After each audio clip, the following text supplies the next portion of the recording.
y qué gusto nuevamente que esté con nosotros, diputado. No, gracias, Armando. Al contrario, el gusto es mío y aprovecho para desearle feliz año. Igual a todos nuestros amigos y amigas, mucha suerte este año. Por supuesto, esperemos que todo nos vaya muy bien. Y este año sin duda ha venido muchísimas sorpresas. Obviamente una de las sorpresas es el tema del presupuesto 2021, obviamente, que estuvo y fue noticia a inicios y por supuesto a principios de este año.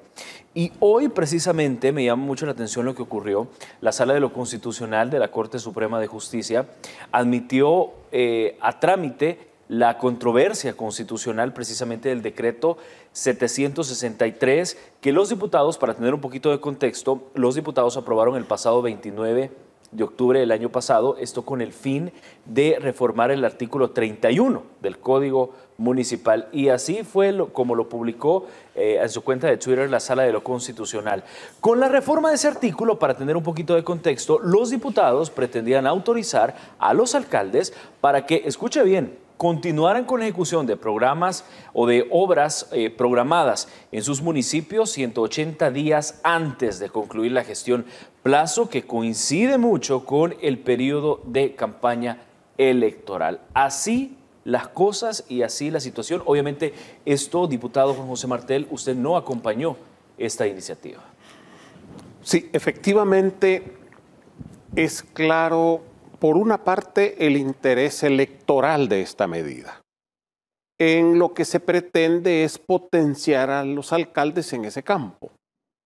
Y por otro lado también viola el espíritu de lo que debe de ser una contienda electoral en la que el hecho de ser alcalde no le dé una sobreventaja sobre el resto de los demás oponentes. Siempre es obvio, un alcalde tiene un poco más de oportunidad a la hora de una reelección que el resto de sus oponentes.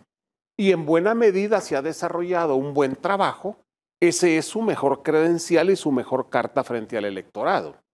Pero en este caso, el intentar este tipo de cosas únicamente para generar ventajas electorales, como es el caso de ese FODES apresurado que quieren dárselo a última hora, todo esto lo que indica es que los alcaldes están muy desesperados por su situación. Las encuestas, en la inmensa mayoría de los casos, no están favoreciendo a las municipalidades actuales, así como tampoco están favoreciendo a los partidos tradicionales. Y en esa lógica son acciones como desesperadas. Son acciones desesperadas. Ojalá que la Sala de lo Constitucional entienda ese sentido que viola el espíritu de la Constitución de la República y de esa manera pueda tomar una decisión acorde a las necesidades del bien superior, que es que los ciudadanos puedan elegir a sus candidatos de manera correcta en un marco de la mayor equidad posible en la competencia electoral.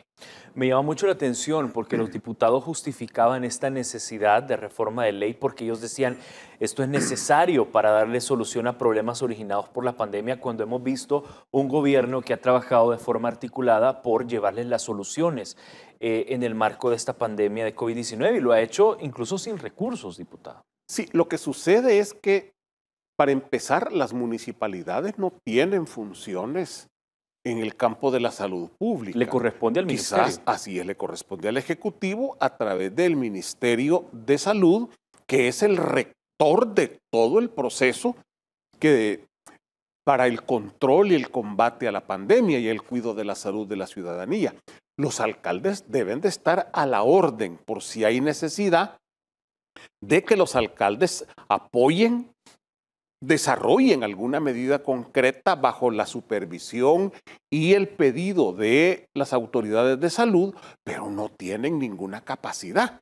Incluso, es decir, ninguna alcaldía estaba ni siquiera preparada para enfrentar la pandemia.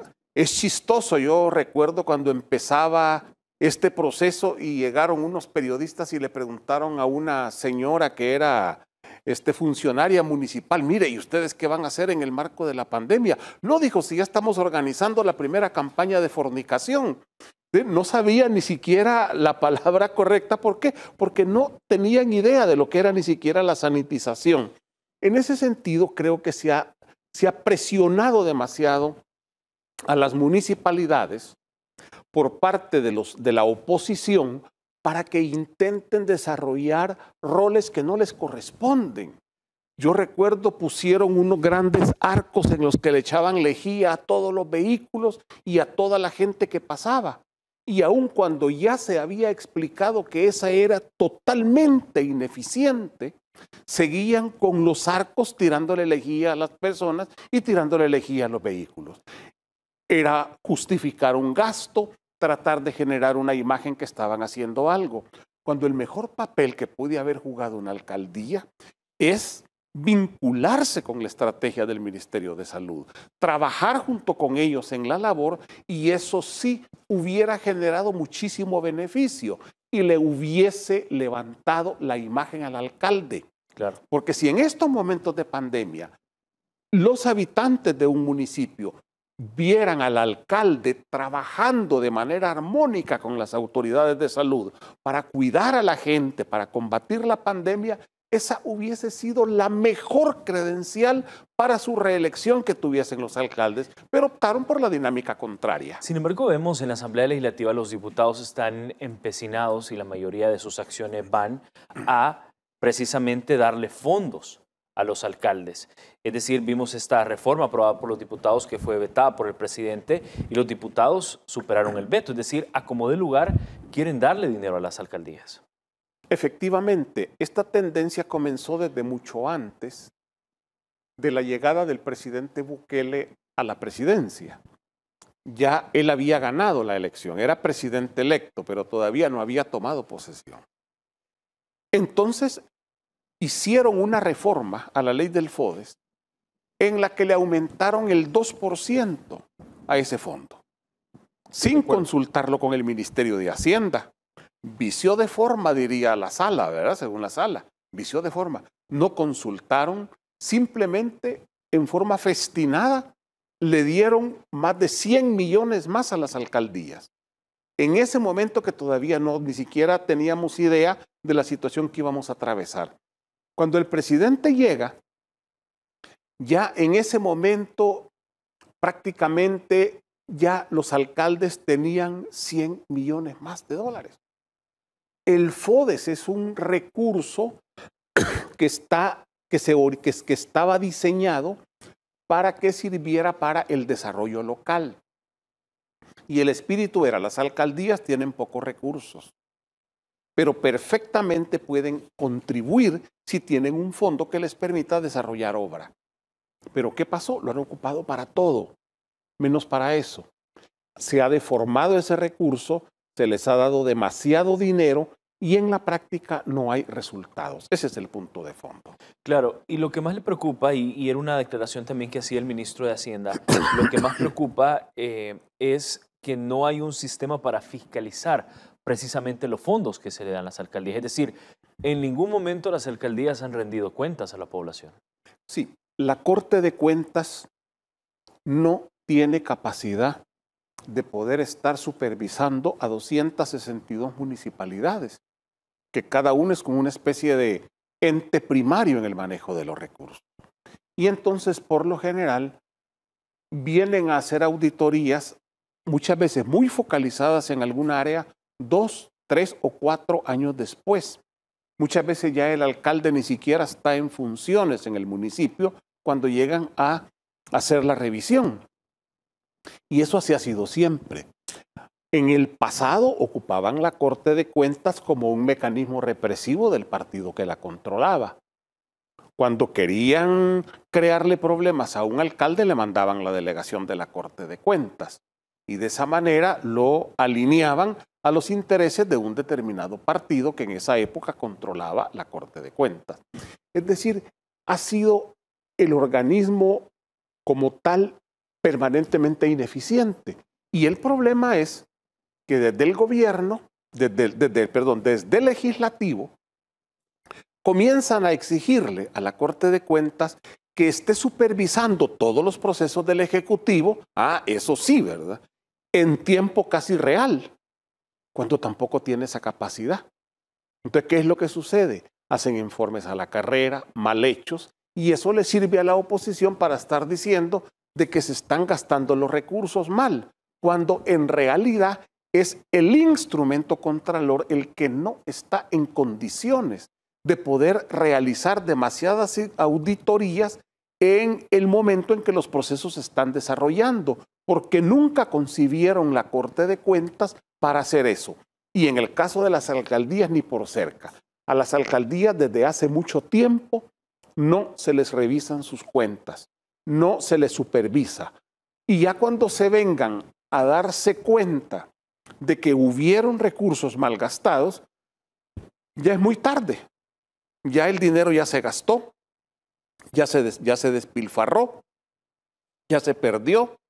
Y como los procesos de cuentas muchas veces llevan años, entonces simplemente es toda una estructura ineficiente de supervisión y de control que ha servido más para fines políticos que para el objetivo de generar una verdadera contraloría de los recursos del Estado.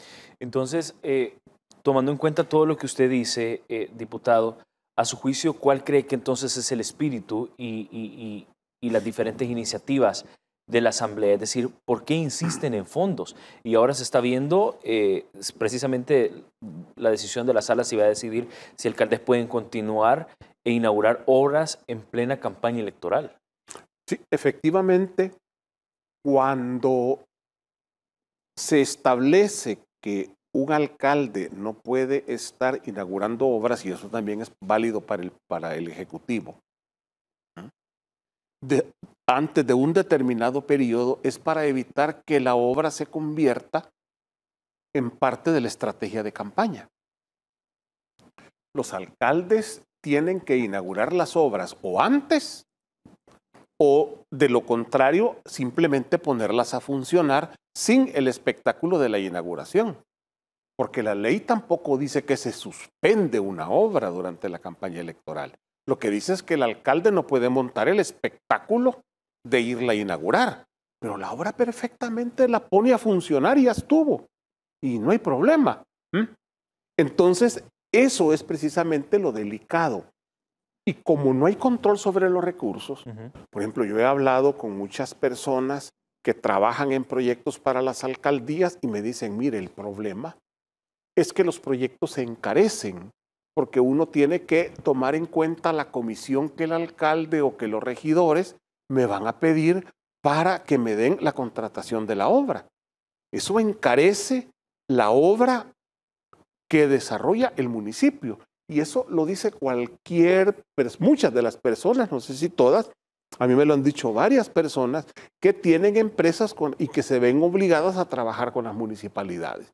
¿Y qué hace entonces el empresario? Eleva el costo para poder darle al alcalde la comisión por la obra que le va a concesionar. Y ese tipo de cosas sin duda indignan a los ciudadanos, a los pobladores, a los salvadoreños.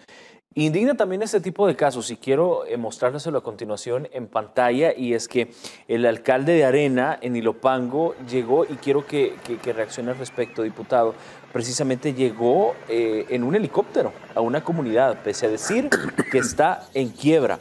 Se trata de Adán Perdomo, que ha sido duramente criticado en las redes sociales y por supuesto por la población de Ilopango por haber llegado en helicóptero a una comunidad, pese a asegurar él, con sus propias palabras, que no hay dinero para obras municipales debido al no pago del FODES.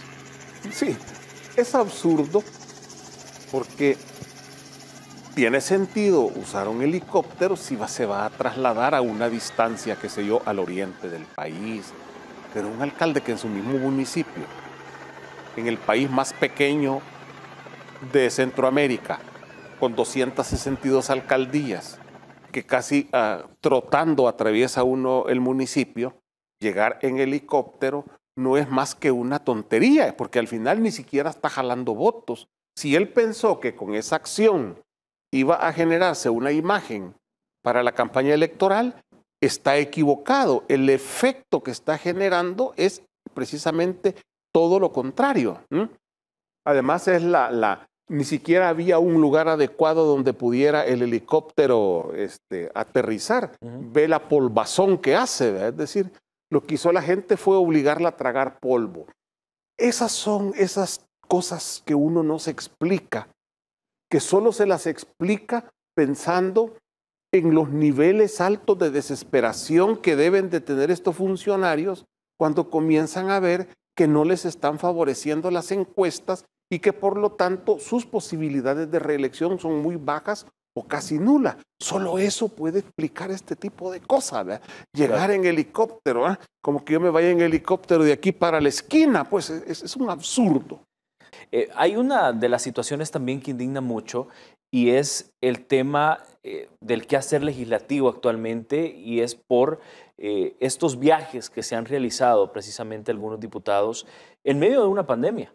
Y precisamente para poder entrar en contexto, vamos a presentarles la siguiente nota para poder hablar de este tema, que obviamente es algo, diputado Juan José Martel, usted está en la Asamblea Legislativa, usted se da cuenta de esas y otras cosas que obviamente indignan a la población.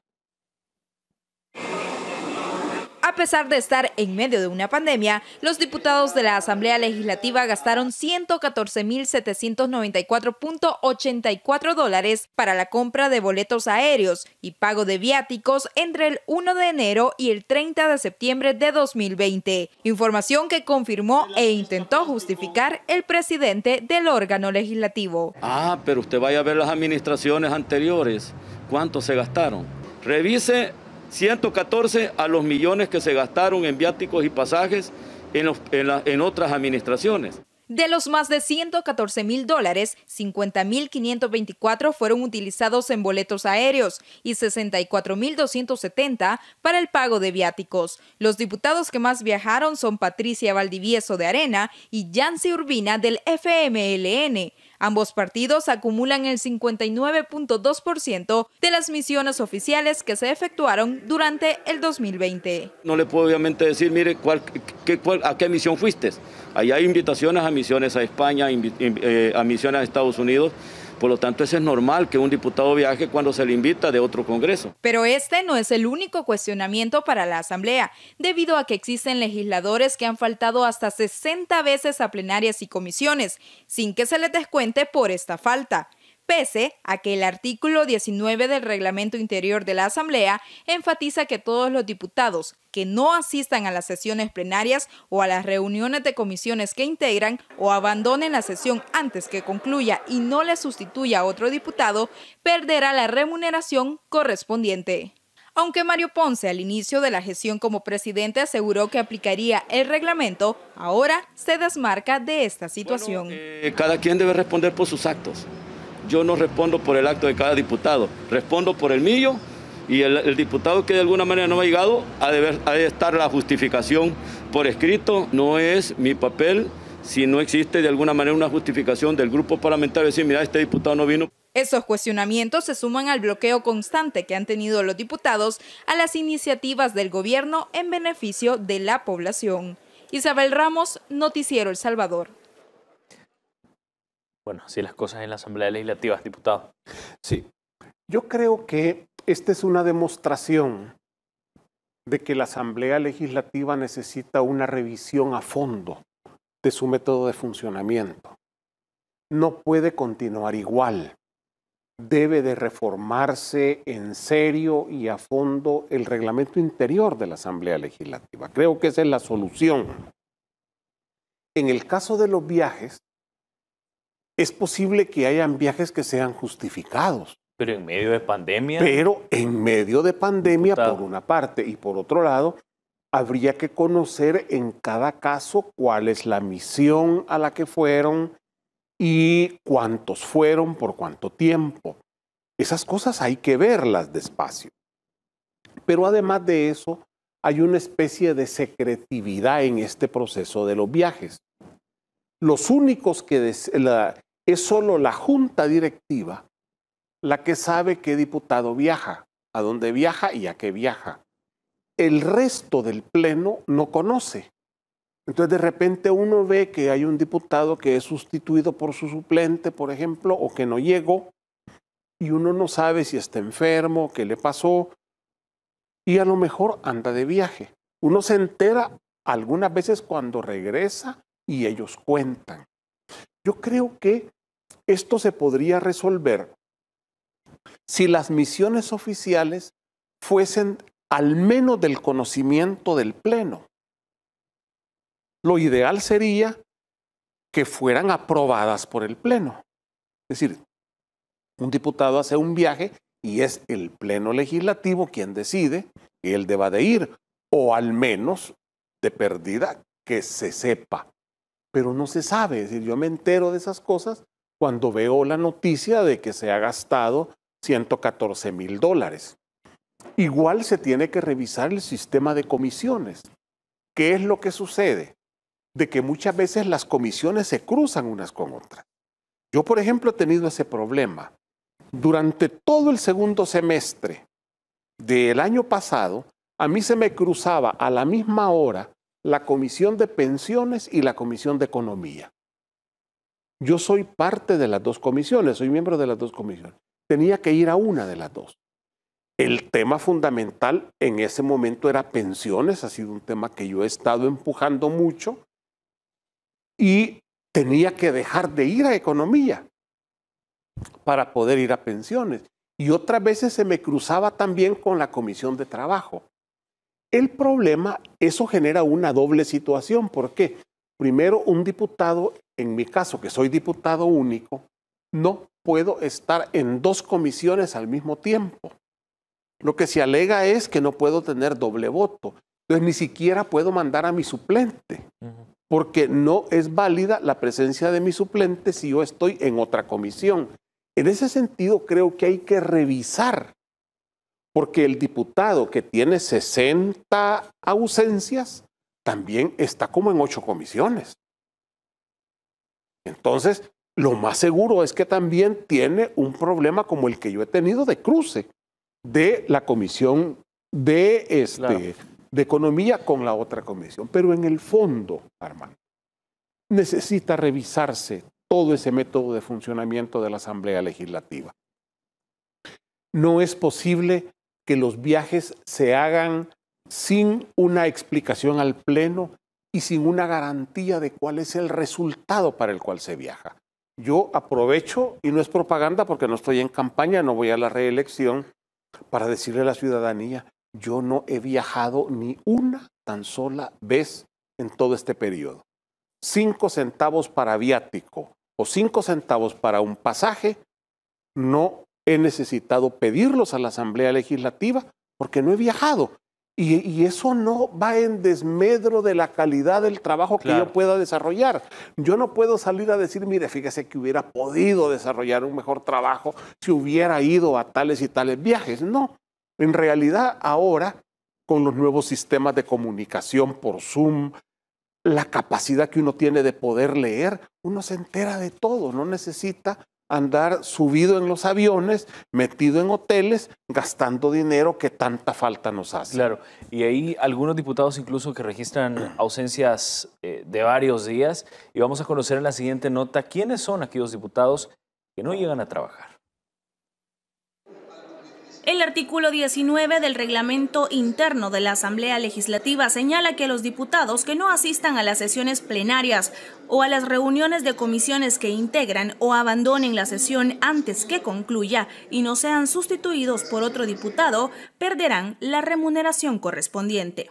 Sin embargo, este artículo al parecer es letra muerta para esta legislatura. La Unidad de Acceso a la Información Pública de la Asamblea Legislativa reveló por medio de una solicitud de información que desde el 1 de mayo de 2018 no existen registros de descuentos salariales en contra de los diputados que no han cumplido con el trabajo para el que fueron electos. En julio de 2020, Mario Ponce, presidente de la Asamblea Legislativa, advirtió que descontarían el salario a los parlamentarios faltistas. El gerente de Administración y Finanzas de la Asamblea Legislativa informó que esto nunca se cumplió. Después de la advertencia, hasta el 23 de diciembre, el registro de inasistencias expone a diputados que han faltado hasta 60 veces a plenarias y comisiones, entre ellos Norman Quijano del Partido Arena y Cristina Cornejo del FMLN, quienes han sido sustituidos por sus suplentes. y otros 10 diputados de los partidos PCN y PDC. Diputado Martel, 60 días y les pagan. Sí. No, yo debo de aparecer en ese listado con las faltas, precisamente la mayoría de la Comisión de Economía, por ese desorden de cruzar 2 sesiones a la misma hora. Y entonces uno tiene que decidir a cuál va. Y no se pueden estar presente en una, ni se puede llegar un ratito solo a firmar, sería incorrecto llegar solo a firmar a una y luego no ir a otra. Yo sí creo que es necesario, insisto, una revisión a fondo de ese sistema de funcionamiento. Incluso lo de los viáticos, si en algo tiene razón el presidente Ponce, es en que se gastó menos. Por supuesto, estamos en medio de pandemia, no se debió haber gastado prácticamente nada. En el pasado las cantidades han sido enormes. Han habido diputados que casi se han hecho otro sueldo, el sueldo de muchos meses. Solo con los viajes han ido al África, han ido al sudeste asiático, han andado en Vietnam, han andado en Corea, han andado por todos lados en los distintos países europeos. ¿Y qué han aprendido, diputado? Y yo no sé todavía qué han aprendido. Yo lo que sí puedo decirle es que a pesar de que nunca he viajado en estos meses que tengo de estar en estos 3 años y espero terminar mi periodo sin hacer ni un viaje, yo no puedo alegar que mi trabajo careció de calidad, precisamente porque no hice un viaje, porque no tuve el conocimiento que se impartió en un seminario que se dio en otro país. Si cometí errores, son mis errores, pero no le puedo echar la culpa y decir, es que como yo no viajé y los otros sí viajaban, tenían oportunidades. No, no es cierto, no incide. Y yo creo que ahora, en que las comunicaciones virtuales son realmente algo fabuloso, no se necesita ni hacer congreso. Yo recuerdo cuando llegó el presidente Bukele a las Naciones Unidas y dijo, hombre, esto lo podríamos hacer vía virtual y nos ahorramos cuánto dinero.